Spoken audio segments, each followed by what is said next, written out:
Just got the latest coronavirus numbers into the Fox 5 newsroom after recording the lowest number of new daily cases since early on in the pandemic yesterday when we had just 25. We had 71 new cases today, less than 1% of the tests coming back positive, but 4 more deaths were reported. Hospitalizations do continue to go down as well, and to this point, more than 1.4 million people in San Diego County are fully vaccinated. Joining us now to talk more about that and other issues, County Supervisor Chairman Nathan Fletcher. Supervisor, thanks for joining us here. On Friday, state leaders confirmed they're going to drop capacity limits, physical distancing requirements, and other restrictions come June 15th, including no longer requiring masks for vaccinated Californians in most situations. Talk to us a little bit about that date. You've been saying lately, hey, it's just a few more weeks. But let's talk about June 15th specifically, why that was chosen and any repercussions that might come from businesses who get on it a little earlier than that. Well, I think, look, it can't get here soon enough. I mean, I know we're all eager to, it's been a long year and we've been through a lot and we're doing so incredibly well right now. June 15th was specifically chosen as the date at which, by that point, everyone in California and everyone in San Diego would have had access not just to a first dose, but a second dose and the full protections it afforded. It was just a few weeks ago that we really had appointments open up where it was widely available to anyone. And so June 15th is the date by which we thought the supply, the demand, the availability of the vaccine would give us the point where everyone, if they chose to, could have the protections. And those who choose to not be vaccinated, well, then they will choose to bear the risk of what COVID may mean for them if they get it. And so I think we're on an incredible trajectory. Yesterday's case count, the lowest we've had throughout the duration of this.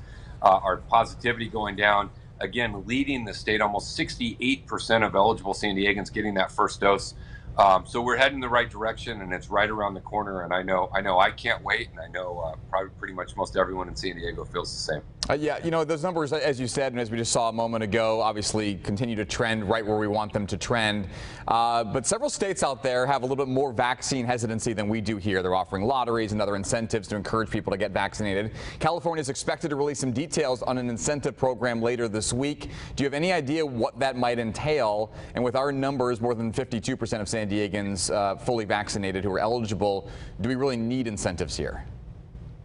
Well, I don't think the incentives hurt. I mean, we'll see what the state does. We've been kicking around a number of ideas locally, for how, some of those younger populations, or maybe they don't have it. There's not an ideological opposition. It's just not top of mind. It's not pressing. So our first phase was to make the vaccine more readily accessible, getting out in the community, mobile sites, doing that. And then I think the next phase after that is looking at, potentially some of these incentive programs that make sense that can get us there. The reality is none of it hurts. The more people to get vaccinated, the better. And if your reason is you really wanted it and you went to a site, or we made it really convenient, or maybe a little incentive would get you over the hump, whatever it is that helps someone get vaccinated, I think it's important. We know there's a percentage of the population that is just dug in. They're not going to get it. It may not be rooted in fact or science. We trust our pediatricians give us advice for our kids. We trust our doctors in our own healthcare. I think we ought to trust them the same here. But some people are just not going to do it. But I think a lot of folks out there, anything we can do to help get people over the hurdle just provides more protection, will be more lives saved, and will make us stronger. So we'll see what the state rolls out. My guess is it's going to mirror some other popular things we've seen some other states do. And, we'll obviously participate in that. We may look to our own creative efforts as well to help get that last final mile. Okay, meantime, this week your colleague, Supervisor Desmond, introduced the Dine Out and Help Out program, which is going to help local restaurants recover from the pandemic. It would set aside $50 million to reimburse restaurants offering customers discounts of up to 50% off of their meals. Tell us, do you support that proposal, and what else the county's looking at doing to help local businesses recover? Well, I support efforts to help our local businesses for sure. I led the effort to create all of the business stimulus programs this county has done throughout COVID. We introduced, originated, and executed on. I called a number of restaurant owners today to ask about this proposal, and they were all quite perplexed. They said the problem that we have is we cannot meet the current demand. We can't get our workers back fast enough. And they said the problem is not that people aren't coming into the restaurant or that they don't have money to eat out.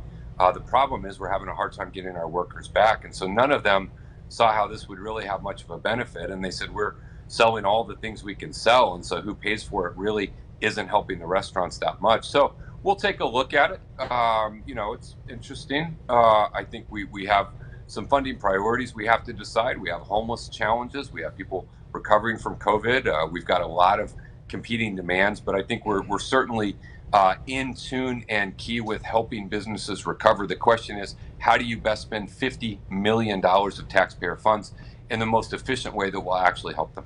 Okay. Meanwhile, last week, Dr. Wooten signed an order allowing community organizations to distribute Narcan, that drug overdose reversal medication, without a prescription to any person who might be at risk of overdose. How has the pandemic impacted overdoses here in San Diego, and how do you think this order will help? Well, the pandemic has certainly impacted it. We don't quite know the severity. We've had multiple years of increases in overdose. The presence of fentanyl and other things has been on a sliding scope that was increasing pre-COVID. Certainly appears to have been exacerbated or accelerated by COVID. But this is an important step forward. Dr. Wooten signing this standing order on naloxone. Naloxone is easy to administer. I did one of the demonstration projects there. It is a life-saving treatment that any San Diegan can administer and use. It's a small little device. You can hold it in your hand. You just insert it into the nostril, push that little red plunger right there, and someone suffering from an overdose can be given a life-saving treatment. And we have now essentially issued a countywide prescription that anyone in San Diego County can have naloxone. We are also drawing down significant quantities of naloxone to make it available to individuals. It no longer has to be a first responder or a medical professional. We all now will be in a position to be able to look out for each other. And then once we save that life, that incident and episode is often what it takes to get someone into treatment and recovery and actually breaking the cycle of addiction. So this is one of many strategies we have around drug treatment and mental health. One I'm very excited about, and one that I think will make a significant difference in the lives of San Diegans. Hopefully it does just that. A lot of major issues we're covering there. Supervisor Fletcher, thank you for your time and your insight. We appreciate it. Thanks, Andrew. All right.